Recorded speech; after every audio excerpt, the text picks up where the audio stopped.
Alright, ladies and gentlemen, welcome back to the Best Lee Sin EUS tournament. I'm TechLink, and we are about to hop into the second game of this tournament. It's going to be Brokenshard versus Abaria PL. And that means we'll be hopping into the game as well. We see that Dragon Fist Lee Sin versus Lee Sin.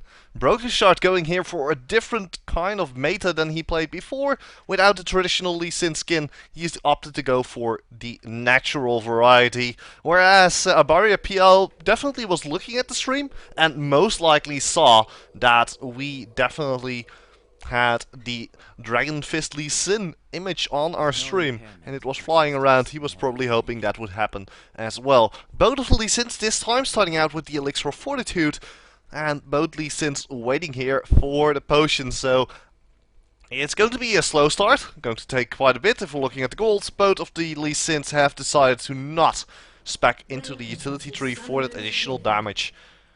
Abaria PL choosing to get a little bit more magic resist here, 40 versus the 31 here on Brokenshard, who has opted to go full into the armor tree, as we see 37 versus the 44 that Brokenshard has. Right, so what does this mean in this matchup? Well, basically it means that the Tempest Cripple is not going to be as effective on Abaria as it's going to be on Brokenshard. On the other hand, all the basic attacks, the Sonic Wave, is not going to deal as much damage to Brokenshard as it would be dealing to Abaria. Other than that, they have exactly the same setup.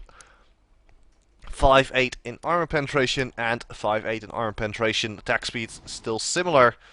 Only a little bit less here on Abaria PL, so most likely went for the cooldown reduction, whereas Brokenshard also went for cooldown reduction, so I wonder where the difference is between these two champions or these two players. So we're going to be looking at how fast they are going to get to lane. The minions have already started moving, and both of the Lee Sins picking up that illustrious Fort Potion. So it's going to be an exact mirror match, with Brokenshard specking a little bit more into armor than Abaria, so if Abaria is not careful, he might just feel the pain of a fist flying right into his face.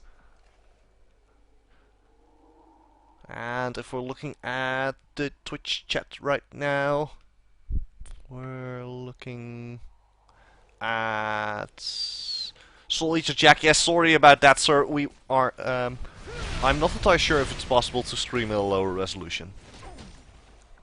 Alright, so Brokenshard versus Abaria. Abaria and Brokenshard already taking the same amount of minions.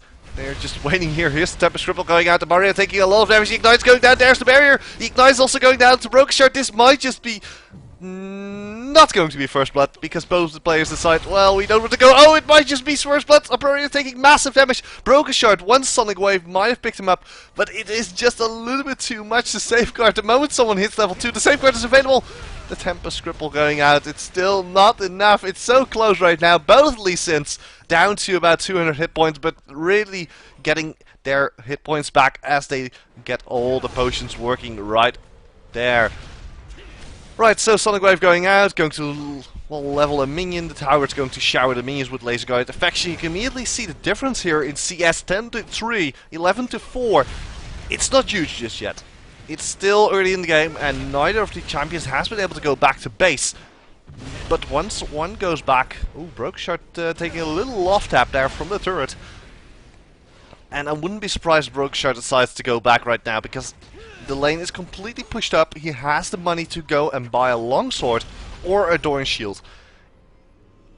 What is he going to do? He's just going to wait here. Yeah, he's just going to go back to base. It's going to be a cloth armor. Interesting choice here that he has opted to go for this one instead of going for more damage, because by now he should have been able to notice that Abaria has less armor than him.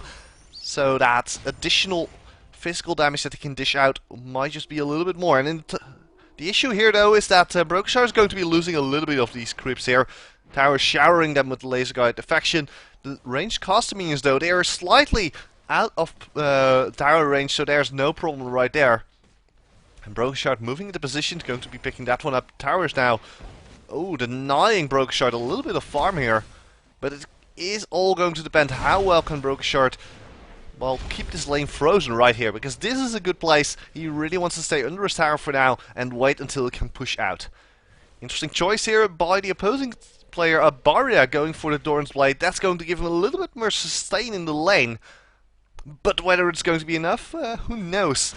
It sure is going to allow him to deal a little bit more damage. And Brokenshard missing the Sonic Wave barely, flying all the way to one of the minions there. Sonic Wave going out onto Brokenshard. Brokenshard down to half hit points, fighting against Abaria. Abaria definitely in control here. Brokenshard down to half hit points. Is he going to go down? He's so close to going down. One more hit should finish him off. It's going to be first blood. Abaria picks up the kill. Well played there. The Orange Blade definitely giving him that advantage that he really needed. GG.